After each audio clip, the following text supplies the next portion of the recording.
The New York Rangers roster, with the way it's built right now, is definitely not good enough to go out there and win a Stanley Cup. So they're definitely a team that should be looking to be active in the trade market and should definitely be looking to try and make some trades to make this team better than what it is currently. And there are a few players on this Rangers team that I think could be pretty valuable trade pieces that could fetch back a pretty great return, and a couple players that could, make some sense for this team to trade away. And one player in particular that I think is in a position of kind of strength for this Rangers team that is in an area where this team has some talent and has some depth, and that is on the right side of this defense core with Braden Schneider. So in today's video, we're going to discuss the idea further of possibly trading him away and kind of what that could mean for this team, kind of the reasons for and against trading away Schneider. Obviously, I don't think he's been, just terrible, and that's kind of why I think he should be dealt. But this Rangers team does, of course, have a amazing top pairing number one right-handed defenseman in Adam Fox, one of the better defensemen in the entire NHL.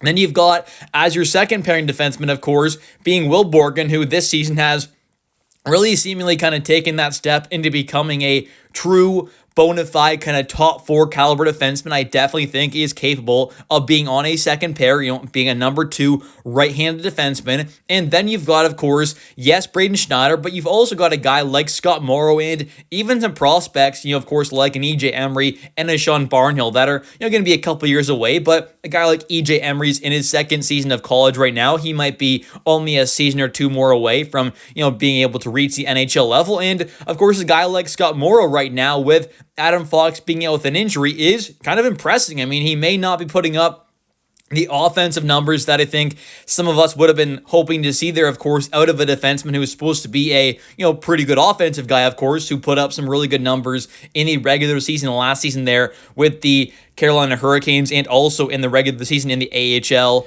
But I do think we've seen Scott look like a much better kind of well-rounded player than kind of what we've seen at moments from him in the AHL, for example, and even just at previous moments with this Rangers team. So I think as of late, he has started to play a lot better, and obviously that does not mean that you go up there and just trade Schneider away because Scott's had a couple good games, but I do think this puts the Rangers in a spot where you look at what's going on right now with Schneider's contract situation, and he's got a current deal with, of course, being in the last year of it with a $2.2 million cap hit. He will become an RFA, or restricted free agent, with arbitration eligibility this offseason, which, of course, is going to mean he's going to get a pretty big pay raise. He's going to be looking at a deal upwards of like $6.5 million maybe. Something around there is definitely quite realistic for Schneider, even while him, of course, being an RFA. So I think that's where you really kind of got to decide whether or not you want to go out there and pay your number three right-handed defenseman about $6 million or even more per season, because you take a look at what a guy like Cody Ceci, for example, got a 4-year deal with a $4.5 million cap hit. And if we're going to be honest, Cody Ceci is more of a third pairing, maybe kind of sometimes here and there can be in a second pairing role, but for the most part is more of a kind of third pairing caliber right-handed defenseman. So him getting a 4-year deal with a $4.5 million cap hit, and more so looking at that cap hit of $4.5 million, that kind of tells you that a guy like Schneider, who is a whole lot younger, of course, who's got a whole lot bigger of an upside, a whole lot more talented, I think he's easily going to get at least about $6 million on his next deal, if not upwards of like 6.5, 7 even, approaching towards that, because obviously a guy like Keandre Miller signed a pretty big, $8.5 million deal last summer, of course, and now you're going to be a summer ahead, him being a right-handed defenseman, and of course this market for free agents is not looking too hot at all, especially for defensemen, where to begin with, it didn't look good, but you're going to start to see a couple of guys come off the board, and even a guy like Mike Matheson has already signed a new deal, of course, a defenseman that was in the market. So this free agent class is going to be bad. There's not a lot of options out there, even on the forward side of things. So teams are going to look to possibly be making some trades, and a guy like Schneider, to me, just makes a lot of sense to possibly trade away. To me, obviously, Schneider is a good defenseman. He is a top four caliber guy for sure at moments, but I'm kind of wondering if, there does become a lot of trade interest for a guy like this, which I'd imagine there definitely would be if he truly did become available because of how many teams, would love to, I'm sure, add in a, second pairing caliber, top four caliber right-handed defenseman who's got some size there, who is still young in his mid-20s, who definitely could potentially take another step in his development. So I think there would definitely be a lot of teams interested in a player like that. And with this Rangers team having guys like Foxy and Borgen already, I just kind of wonder whether or not there's really a kind of spot, going forward that makes sense for a guy like Schneider, because he will be stuck in a third pairing role unless something, drastic happens to a guy like, Will Borgen and his game completely falls off, and, a guy like Mike Sullivan doesn't favor him as much anymore. Then maybe a guy like Schneider gets an opportunity over him. But right now, going forward, it definitely seems like a guy like Mike Sullivan is favoring Will Borgen, which I think is fair. Borgen has been quite incredible this season. So to me, that's why I do think you've got a great number one right-handed defenseman in Adam Fox. You've got a pretty good number two right-handed defenseman in Will Borgen. You've got a good young prospect in Scott Morrow, who's impressing. You've got some other good right-handed defense prospects in the system that will be coming up over the years. You'll be able to go out there and more than likely find a, decent veteran number kind of three pairing defenseman in free agency who can kind of fill that role in a decent way for probably upwards of like $2.5 million at most. You get a decent, pretty serviceable guy for a role like that. So that's where I think, obviously, if you're able to sign him back on like a $5.5 million deal, maybe it does make a lot of sense, of course, to bring him back. But if he's looking to really get paid, which he's, of course, probably looking to get the most amount of money possible, which pretty much every player is, of course, he's probably going to be able to get at least upwards of like 6.5, maybe something around there with the way the kind of cap's going, of course, if not even maybe pushing towards 7. So that's why I really do feel like a guy like Schneider just might not be the right guy to kind of keep around long term with this team. So making a trade where you could probably be able to get back some really good assets, and maybe it's not exactly as much as the Keandre Miller trade, but I can't imagine it would be too much further off of that. Like maybe you're talking, instead of a first, second, and Scott Morrow, you're looking at more of a just first and second, or maybe you're getting a first, third, and a good prospect there, or maybe you're getting a first and a Scott Morrow with a kind of 5th round pick. Like I think something a little less than that or right around there would kind of make a lot of sense for about the same kind of value. And then if you're saving, that about $6 million, let's say, in hypothetical cap space there, you're going to have to pay him an extra about like 3.8, about $4 million more than what he's making right now. He's making 2.2. You add another about $4 million.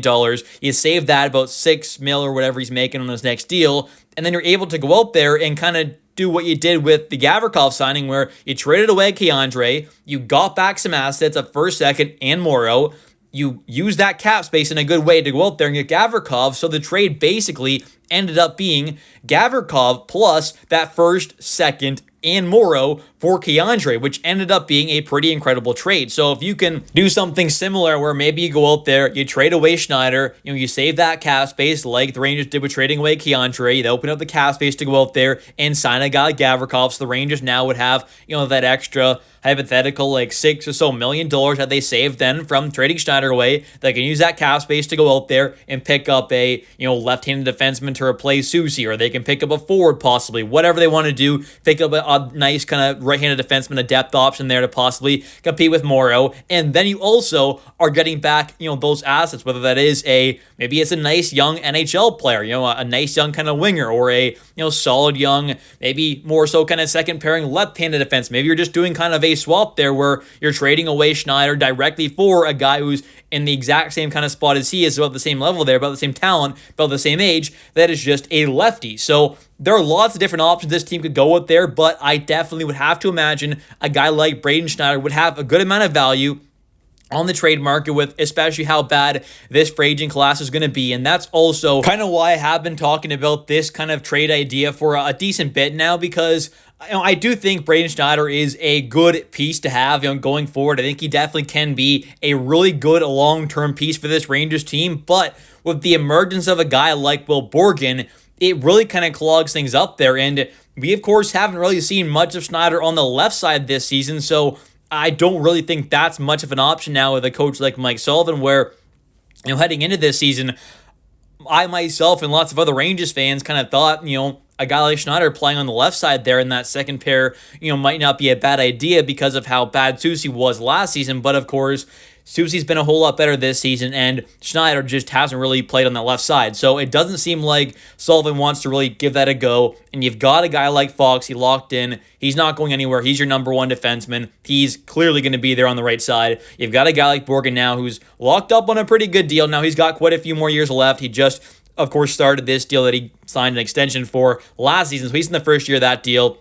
He's not going anywhere. He is turned into a really solid kind of second pairing option. And then you've got, for your third pair now, you've got a guy like Scott Morrow, like I said. And of course, yeah, you've got Schneider still, who's playing good, but I think he's got some good value. And this is kind of the time to do it. Right now is the time to trade Schneider if you're going to do it now or in the offseason. I think if you keep pushing it down the road, his value is just going to drop off further and further unless he does end up actually taking that next step forward, which I'm not quite sure he's going to be able to really do, being in a third pairing role for the most part with this team, when everyone's healthy. When Fox and Borgen's healthy, he's in a third pairing role with a third pairing defenseman alongside him for the most part. So that's why I don't think he's ever really going to be able to kind of take that real next step in his development with this Rangers team. So that's why it's kind of the same spot with K'Andre, where yes, you could bring him back and he could be a nice long-term piece for this team because he is still young and kind of fits the timeline. But ultimately, if you can make the trade happen where you're getting back some good assets, you save that cap space, and you use it in a good way somewhere else, maybe that is truly what's best for this team going forward. And that's kind of why if they can make some kind of a trade like the K'Andre Miller one, or maybe this time around it's actually for a good young NHL caliber player, I think it could be what's best going forward for this team. Although I am a big fan of Schneider. I've watched him a lot, of course. I'm a Canadian Rangers fan. I like Schneider a lot. I watched him back at his Brandon Wheat Kings days. I watched him when he was with the World Juniors with Team Canada, of course. So I've been a big fan of his for a while now. But ultimately, what's best for this Rangers team and for Schneider himself could be a potential trade. Anyways, thank you all so much for watching today's video. If you have enjoyed, definitely don't forget to click that like and subscribe button for daily New York Rangers content, as I do post a video about the New York Rangers every single day at 10 a.m. Eastern Time. And also, definitely don't forget to comment down below your thoughts on today's video. Do you want to see Schneider traded away? Do you think I'm crazy for even kind of considering it? Do you think it makes some sense there? What kind of a trade package would you want to see come back in return? Let me know your thoughts. I'll catch you next one, and bye.